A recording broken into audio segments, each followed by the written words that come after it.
42 नामों का ऐलान कर दिया गया और एक तरफा ऐलान हुआ है। कांग्रेस से कोई इसमें बातचीत नहीं हुई, तो आप इंडिकेशन समझ रहे हैं। ममता बनर्जी ने तो क्लियर कर दिया है, पूरी तरह से पिक्चर क्लियर हो गई है। लेकिन ये अकेले चुनाव लड़ने का फैसला भी बीजेपी के लिए तो फायदेमंद ही रहने वाला है। क्यों हम ऐसा कह रहे हैं, जरा आंकड़े देखिए और समझिए, आपको समझ आएगा। 2019 का वोट शेयर अब आप आपको दिखाने वाले हैं। देखिए, सबसे पहले टीएमसी का वोट शेयर आपको दिखा रहे हैं। 22 सीटें इन्होंने जीती थी, वोट शेयर था 43.7%। अब आपको दिखाते हैं अगला। बीजेपी की बात करें तो 18 सीटों पर जीत हासिल हुई थी और वोट शेयर था 40.6%। और अब बात कर लेते हैं कांग्रेस की। 2 सीटें जीती थी कांग्रेस ने, वोट शेयर था 5.7%। तो जब चुनावी गठबंधन हो रहा था, जब इंडी गठबंधन की बात हो रही थी, तो ऐसा लग रहा था कि जब साथ आएंगे तो वोट प्रतिशत का भी फायदा मिलेगा। लेकिन जो रार थी सीटों को लेकर, वो तय नहीं हो पाई और यही वजह है कि अब ऐसा लग रहा है कि वोट्स डिवाइड हो जाएंगे और हो सकता है कि इससे सीधे सीधे भारतीय जनता पार्टी को फायदा हो जाए। प्रधानमंत्री के बहुत धुआंधार दौरे भी रहे हैं, सौगातें भी दी हैं, तो ऐसे में 18 से सीटें कैसे 42 हो, इस पर खास फोकस है और लग रहा है इसमें फायदा मिल सकता है। लेकिन चलिए, यहाँ सिर्फ बंगाल में ही ये आपाधापी, पंजाब में ही आपाधापी नहीं मची हुई है इंडी गठबंधन में, महाराष्ट्र का भी हाल ऐसा ही है। इंडिकेशन कहां से मिला, संकेत कहां से मिला, ये तस्वीर देखिए। ये संजय निरुपम का पोस्ट है जो उन्होंने सोशल मीडिया प्लेटफॉर्म पर शेयर किया है और इस पोस्ट में बहुत गहरी नाराजगी देखने को मिल रही है।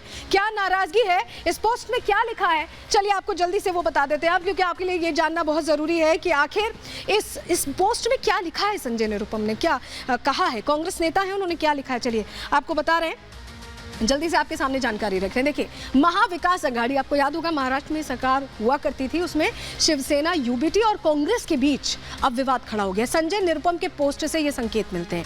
नॉर्थ वेस्ट मुंबई से शिवसेना यूबीटी के अमोल कीर्तिकर प्रत्याशी घोषित कर दिए गए और उसके बाद संजय निरुपम ने नाराज होकर, गुस्से में आकर सोशल मीडिया पर पोस्ट किया। जो पोस्ट था हमने आपको दिखाया था, अब उसकी बड़ी बातें बता रहे हैं। कांग्रेस को नीचा दिखाने की ये हरकत है, उनकी तरफ से कांग्रेस को नीचा दिखाने की हरकत है, ये कहा गया है। किसकी तरफ से, शिवसेना यूबीटी की तरफ से। शिवसेना ने चर्चा के बीच कैंडिडेट घोषित कर दिया। सवाल खड़े कर रहे हैं संजय निरुपम कि अभी तो बातचीत चल रही थी, आपने कैंडिडेट कैसे घोषित कर दिया। और संजय निरुपम ने गुस्से में शिवसेना यूबीटी को बची खुची पार्टी कहा, उद्धव ठाकरे की पार्टी को बची खुची पार्टी कह दिया। शिवसेना प्रत्याशी जो घोषित किए गए हैं वो खिचड़ी स्कैम के घोटालेबाज हैं, ये भी कहा है संजय निरुपम ने, क्लियर कर दिया, बता दिया है। और ऐसे में ये जो किया है, इस पर सवाल खड़े कर दिए। लेकिन निरुपम का ये पोस्ट बिल्कुल क्लियर बता रहा है कि महाविकास अघाड़ी में कांग्रेस को लेकर अभी तक कुछ भी क्लैरिटी नहीं हो पाई है और यहाँ भी पूरी तरह से चीजें अटकी हुई ही दिखाई दे रही हैं। और किस तरह से, किन सीटों पर ये दिक्कत हो रही है, चलिए आपको जानकारी दे देते हैं जल्दी से। आपको आपके सामने ये जानकारी रख रहे हैं। देखिए, अब आप महाविकास अघाड़ी के 3 धड़ों को देख रहे हैं जो एक साथ आए थे। एमवीए में शिवसेना, उद्धव गुट, एनसीपी और कांग्रेस है। यहाँ पर आप देख पा रहे हैं एनसीपी, कांग्रेस और उद्धव ठाकरे को, ठीक है। 48 में 8 सीट के बंटवारे पर सहमति नहीं बनी, यानी 48 में 40 पर तो बातचीत तय हो रही थी, लेकिन 8 पर फिर अटका हुआ था। मुंबई की जो 6 लोकसभा सीटें हैं, उस पर भी पूरी तरह से पेच फंस रहा था। 6 सीटों पर चुनाव लड़ना चाहती है कांग्रेस ये कह रही है कि वो 6 सीटों पर अपने प्रत्याशी रखेगी। South central, Mumbai north central, Mumbai north west इसमें शामिल है और इसी को लेकर रार छिड़ती गई। शिवसेना, उद्धव गुट ने 18 सीटों पर लड़ने की बात कही कि वो 18 सीटों पर चुनाव लड़ेंगे। 18 में से 4 सीटें मुंबई की होने की खबर है, तो इसको लेकर देखिए ये थोड़ा सा खिंचाव बढ़ता गया और अब ये नतीजा हो रहा है कि जैसे ही प्रत्याशी के बारे में जानकारी साझा हुई, संजय निरुपम जो कांग्रेस नेता है, उन्होंने नाराजगी जाहिर कर दी और ये बता दिया कि महाराष्ट्र में भी ऑल इज नॉट वेल।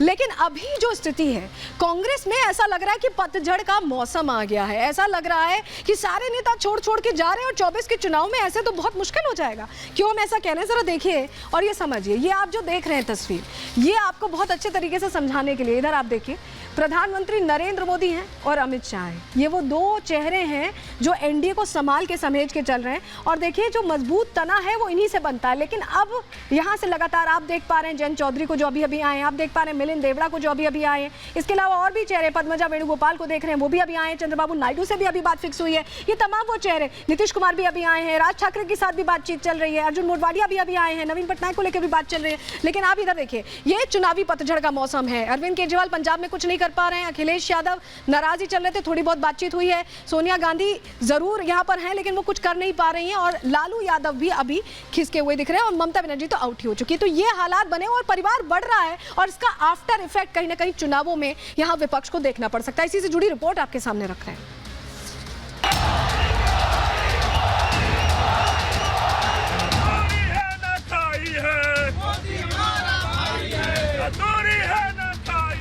देश में 24 चुनाव जैसे जैसे करीब आ रहे हैं, देश का सियासी पारा बढ़ता जा रहा है। एक तरफ प्रधानमंत्री नरेंद्र मोदी हैं, जो अपने कुनबे को लगातार मजबूत कर रहे हैं, तो दूसरी तरफ इंडी गठबंधन है, जिनका किला ढहता जा रहा है। एक एक कर इंडी गठबंधन के नेता साथ छोड़ रहे हैं। ऐसा लगता है कि इंडी गठबंधन 24 चुनाव से पहले ही हार मान चुका है, जबकि प्रधानमंत्री मोदी विकसित भारत के लक्ष्य को लेकर लगातार जनता के बीच प्रचार कर रहे हैं। ये कल का आजमगढ़ अब वो गढ़ है, ये आजन्मगढ़ है। ये आजन्मगढ़ विकास का गढ़ रहेगा, आजन्म रहेगा, अनंत काल तक ये विकास का गढ़ बना रहेगा। ये मोदी की गारंटी है दोस्तों। प्रधानमंत्री मोदी पिछले 2 दिनों से मिशन पूर्वांचल पर हैं। वही पूर्वांचल जहां विकास नहीं, बाहुबल के आधार पर वोट मिलता था। जो जितना बड़ा बाहुबली, वो उतना ही बड़ा नेता। विकास की दृष्टि से पूर्वांचल पिछड़ा और बीमारू माना जाता था। यहाँ अपराधियों का बोलबाला था। वही पूर्वांचल अब विकास की रफ्तार पकड़ चुका है। पूर्वांचल में बड़े बड़े हाईवे और प्रोजेक्ट चल रहे हैं। पिछले 10 सालों में प्रधानमंत्री ने यहाँ की तस्वीर बदल कर रख दी है। साथियों, उत्तर प्रदेश देश की राजनीति भी तय करता है, और उत्तर प्रदेश देश का विकास भी दिशा तय कर रहा है। यूपी में जब से डबल इंजन सरकार आई है, यूपी की तस्वीर और तकदीर दोनों बदले हैं। मिशन पूर्वांचल पर प्रधानमंत्री मोदी 2 दिनों तक वाराणसी और आजमगढ़ में रहे।